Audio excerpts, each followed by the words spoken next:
Okay, now let's move on to the GPU. As you can see here, I have so this is a renewed GPU. Why it's renewed, I don't know, but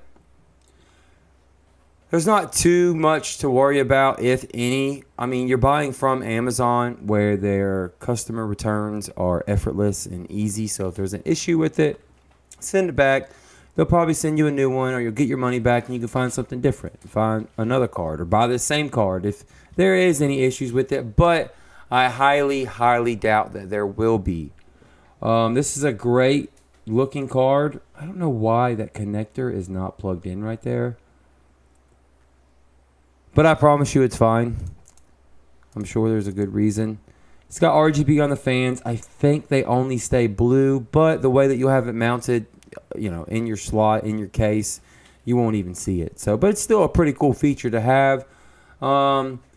It supports PCIe 4.0, so you'll be getting that 4.0 performance from your motherboard and GPU. They're compatible, so that'll be great. That's a great pairing to put together. You could, but you wouldn't want to put a PCIe 3.0 with a 4.0 like I did in my system, where I lose performance, maybe 10 FPS. The boost clock's at 2491 megahertz. You could clearly overclock that to 2500, and that's pretty simple. You're just moving a slider over. And I decided to go with this card because it fits into the budget. Have I tallied up I haven't even tallied up anything.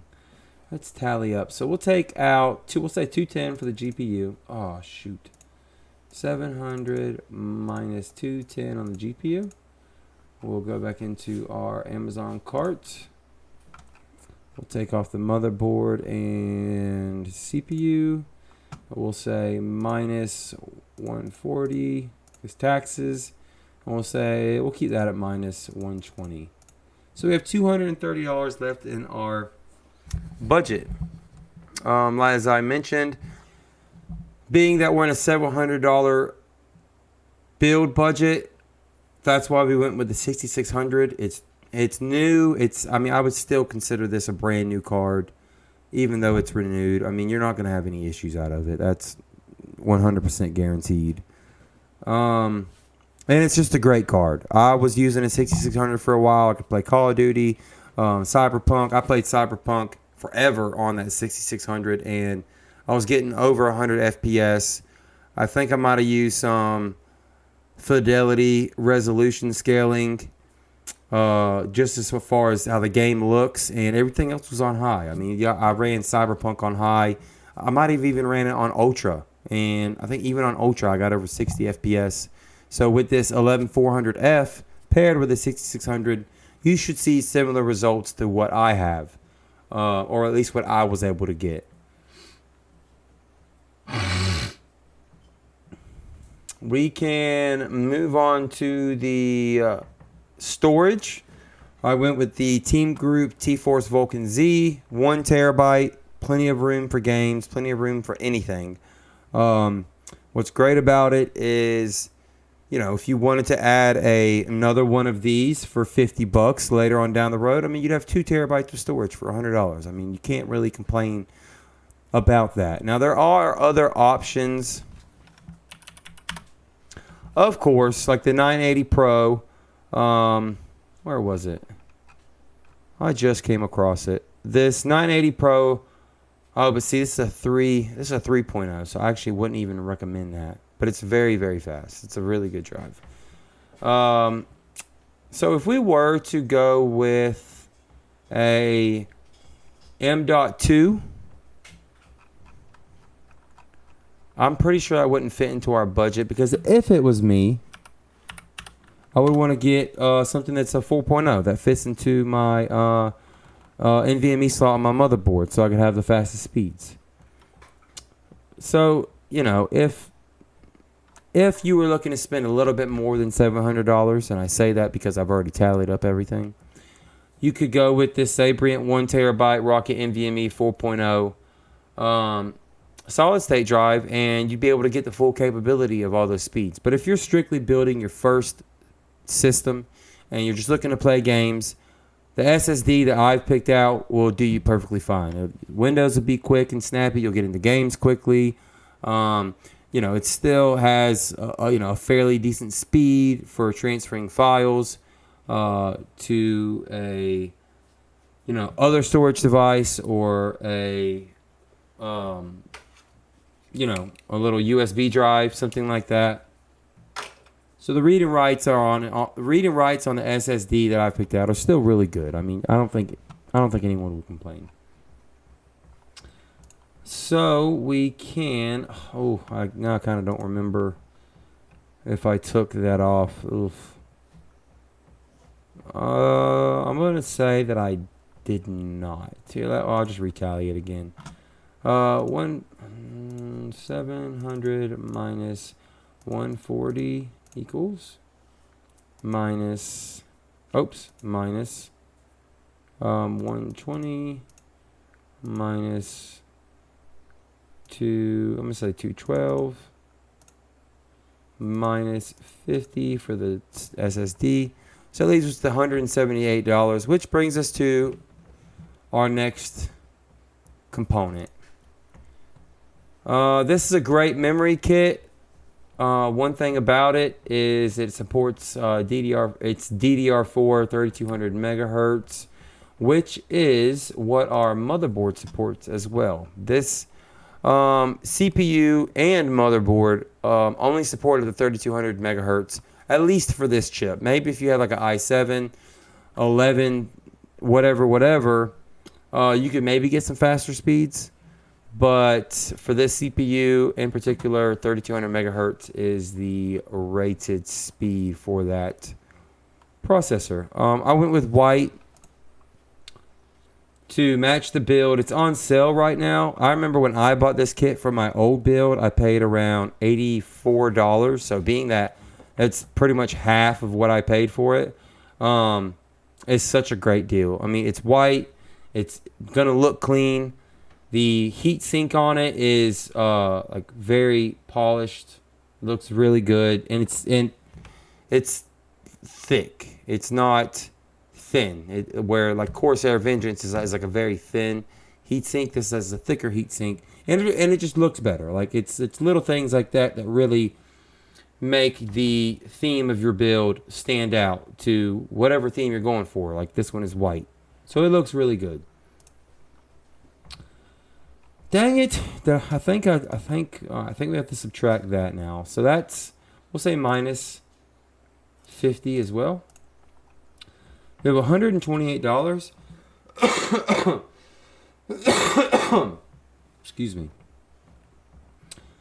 Left in our budget, and now we can move on to the power supply. And we're gonna get to the case in a second. A case is another big item that you're going to want to pick out because all cases are different. They all have different functionalities. Some have more features than others, and they all just look different. And if you're, wanting it to look a certain way, well, you're going to have to keep it within a certain budget. So for this, I went with the Forever So Lovely Arisgame AGW 550 watt 80 plus bronze power supply. And a reason I went for this with this power supply, they do make cheaper options, but it's a power supply that has a good reputation. I've used it a bunch. The cables are nice. The cables are all black because in this build we're not going to be able to get any sleeved cables. So you'll get 550 watts out of it compared to other power supplies that are priced similar. You won't get that 550 watt 80 plus rating. Whereas you can see some of these are similar in prices. Intermax, Cyber Braun, I wouldn't even touch it. Cooler Master, this is a good power supply, but if it's your first build, you're gonna want, something that has all the fancy words in it. 80 plus bronze, not 80 plus white. Even if you're a new builder, you could get sketched out by this. What is 80 plus white? Where you might, even in a YouTube video, you'll hear 80 plus bronze at least. This EVGA power supply is good, but you see it's $20 more expensive, so it just wouldn't fit into our budget. I could probably go with this 650 watt because also when you're a new builder, you're worried about your wattage. You're worried about if your CPU and your GPU is going to be using too much. I've been asked those questions when selling systems to people. If a 500 watt power supply is enough for the parts I put in it, I explain to them, the system maybe pulls 250, 300, 350 max probably. So 550 will give us enough headroom with, the CPU's got a 65 watt TDP. You can't overclock it. So the 65 watt TDP will not change. And even if the GPU had a 250 watt TDP rating, you'd still be in the clear with this 550 watt power supply. And it fits into our budget. It's a good power supply. I mean, I don't think anyone complains about Ariscane power supplies. So we'll go into our calculator. I'm going to say minus 48 on this because I've been a little bit gracious. So that leaves us $80 for a case and fans. Because the case that I originally picked out, we might come across something different. It was around $57. That would have left us enough for the fans that I have chosen, which I have in my cart. So if we go with ATX PC case, white, we'll get some options. The case that I had originally picked out was on Newegg. Newegg has a lot more case brands on their site, so we might end up going to Newegg anyways. Amazon has a lot of nice cases, but they're not priced very well if you're on a budget. And a rule that I always have is that you base your case off of your motherboard. So if you have an ITX motherboard, get an ITX case. If you have a micro ATX case or motherboard, get a micro ATX case. In this case, we have a full-size ATX motherboard. So we're going to want to go with a full-size ATX case.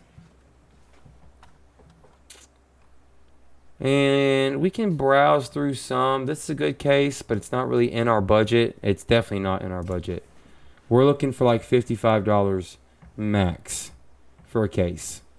Amazon just doesn't really... I just don't like the Cyclone. I don't like... This is from Deepcool, I think, and it's just not... I just don't like it. Yeah, I don't think Amazon is going to have what we are looking for. That is super nice, though. I might buy that for my next build. This is micro ATX. So yeah, so I'm not really seeing too much on Amazon side. I mean, if we had more in the budget, then I would definitely probably just go with Amazon and have every component come from Amazon. But that's just not the situation that we're in. So we're going to go to Newegg.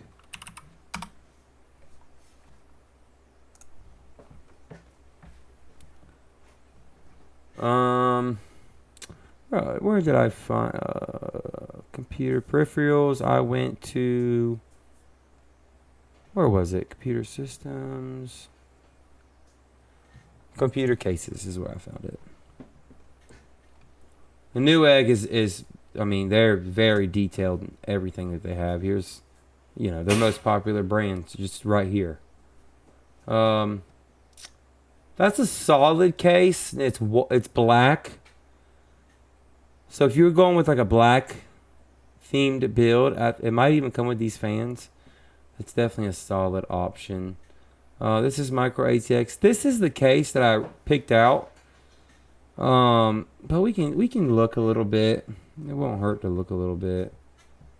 Oh, I don't like how this page is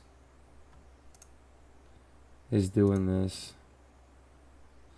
If you really wanted to save some money and you were just like, I just need a case, I don't really care about how it looks necessarily, you could go with that, $41, but you're still going to be around the same price as the case I picked out, which this is an overall better case. Without a doubt. I think we're just going to stick with this one, honestly. Full-size case. It does come with one fan. It's got an LED strip in the front. Tempered glass on the side. And it's more or less like a compact ATX case because it's not so wide. as you can see. It's fairly narrow. And for me, that's what I like is, you know, I don't want this giant monstrosity sitting on my desk. I like something compact that's still powerful, that still looks good. So I think this is a great option. I mean, you can see it's got all the cutouts for your cable management, which is great. All those holes that you are just cut out everywhere, those are actually I don't know if they're called prongs. I don't know what they're called. But they're like little cutouts for your cable management. Are they? I don't know. Maybe I'm wrong. It's not really cutouts, but it's like, okay. So maybe not the holes, but the diagonal cutouts. That's for all your zip ties and your cable management. But it is. It's a really good case. It'll be fine. It'll have good airflow. And let's go ahead and take off that price. So I'm going to say 57. I'll just say 58, 59, minus 59. So that leaves us with $21 after we put this case into our budget. But you'll still stick with the all white. You'll have some RGB from your motherboard. A little bit of RGB from the GPU. And it looks like it's easy to work in. Magnetic side panel, so it's easy to take off. And it's not a bad looking case. It's got the I/O up here at the top right, which I like. It's got two USB, I think 3.1? 3.0. Headers on it, as well as just two regular USB 2 headers on it. You've got your button, you got your power button, and what looks like is there's no reset switch, but that's actually the second button above the power button. Right here is to control the lighting in the front. The gold looks really good. And here's a couple of builds with it. This is actually, this case, that's not even the same case. Here we go. And it's not bad. I mean, for me, it's basic. It's nothing crazy. It's nothing special. But it's clean. It looks good. I mean, you put your 3 fans at the top. Got 1 in the back. 3 fans in the front. 3 fans on bottom. I think this case holds 1, 2, 3, 4, 5, 6, 7, 8, 9 fans. That's just within the case. Not including like what kind of cooler that you decided to go with. You could go with a cooler that supports 2 fans. So you'd have 11 fans in here. And if this one was filled, this would actually have 10. So if you wanted to put some at the bottom, which I wouldn't, because it doesn't really help reduce the heat dissipation, because then you're just throwing all that heat into the power supply, which the power supply is trapped. It has nowhere to go. So I wouldn't even recommend putting them at the bottom. This looks like the same case, maybe with like a 3060 right here. Maybe. Is it the same? It's so hard to tell.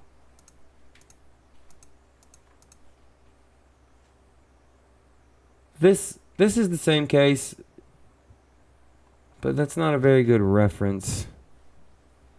Okay, here we go. This looks good. You've got, it's not a bad looking system. He's actually got a micro ATX board in there. He's got a B450 from ASRock. And you can't see, but right here, I mean, it's clean. You run a couple of cables, run your SATA, run your 24 pin, and it would look good. I mean, he's got all the fans completely around the system besides the bottom. He clearly missed a part for his GPU PCIe connector, because you could run it right through here, which is great. Not all cases even have that, especially the amount of features that is on a case like this for the price that you will pay is phenomenal. So he should have ran the cable through there into his GPU. That would have cleaned it up a little bit. But I mean, it's like I said, it's a clean build. It's got that gloss white finish on it. And there's not too much open room either. So all that airflow is going to be just hitting every single component within the system. And your cable management will look phenomenal as well. It's got pretty decent cable management in the back. I mean, You know, it could be better than this, of course, but it's not bad. You shove all them cables down there, call it a day. So we've got that price taken out. I think I can just get out of that. Get out of that. I think Amazon shopping cart. It's all over the place. Now we can go to the fans. We've got all of our other components out of the way with a $21 price, or $21 left in our account. So in that case, this is why I decided to go with these fans. They are the Incotech F12 silent computer fans, 120 millimeter, high performance. They're not. You can't even control the fan speed. I believe maybe this motherboard supports like controlling. Once it's hooked up into PMW, you should be able to control them, but they're cheap from a company I never heard of. You know, who knows how honest they're being in their listing. But you do get that white. You'll notice the white a lot more than the black once you put these 5 fans into your system. And they've actually got a little intuitive with it. So it looks like this picture doesn't really show it, but I noticed in the other picture right here, it's white around the cutouts. So that's kind of a cool little feature to have. I mean, you'll never see it, but it's, you know, white, strictly white and black, and they even have a little bit of white off into the cutouts for the screws. So I think that's pretty nice. Now, if you were looking to spend a little bit more than the $700, you could go with some better fans, of course. You could go with some better looking DDR4. Get some RGB going. We're using the stock cooler. Minus 20. We have $1 left over. We're using the stock cooler for the CPU, so you don't have to worry about buying another one because it's literally not in our budget. We have $1 left over. So, you know, somewhere down the road, you could always, it's a system that you could upgrade later on the road. You could, you know, swap things out, swap these fans out, get a better cooler, get an AIO maybe. You get one from ID Cooling for like $55 right now, all white, and that'll really help your system just look just so much better. And for all the components that we were able to get, I mean, the price really is pretty incredible. I mean, the i5 with the RX 6600, I mean, you're going to see over 100 FPS in maxed out settings in a bunch of titles. You will have some that, you know, 60 plus average maxed out settings, but this is more of a mid-tier, not so much budget of a system. It's just $700 was our budget, but I would definitely consider this a $700 mid-tier gaming PC that also looks good. So you can just keep those things in mind. And I mean, like I said, you could upgrade the CPU one day. You could, and these things are also easy to resell. You know, once you're done with your, you know, 11400F, you could go put it on eBay or offer up for $100. Someone's bound to buy it. If I saw an 11400F for $100, I'd probably go ahead and buy it myself. Same thing with the motherboard. You could get $100 out of that board. It's a super clean board. So, you know, a year or two from the moment you built it, you could somewhat get most of your money back from it. I mean, that's the definition of future proofing. Is you could play this system for years to come. You could also get your return on these parts as well. You could still use the SSD. You could still use the memory. Well, I guess you couldn't use the memory if you decided to go with like 12th gen and 13th gen. No, you couldn't. But you could always add more RAM to the system a year from now. The exact same kit and have 32 gigs. You could, you know, RAM isn't really something that's resold per se. What? It's not really resold per se, but you could probably sell it on eBay for $40. Get some of your money back. And, you know, at that point, you're kind of getting into a whole new build. Which is fine because, I mean, like I say, in a couple years from now, you might want something new. You've already built your first system now, so you'll know what you're doing going forward. And a bunch of new parts will start to become on sale, or you can get them secondhand. So this is a great build to just kind of leave yourself at for the time being. So I think I'll leave that there. And with that being said, if you enjoyed this video, don't forget to hit that subscribe button. Like the video, leave a comment down in the comment section if you disagree with me on any of the parts that we went over, or if you think that you could do better, or have any input on something that I maybe could have done better. And if you would like to see, I think that's all I was going to say. So yeah, if you want to see more PC content like this, hit the subscribe button, give this video a like, and I'll see you in my next video.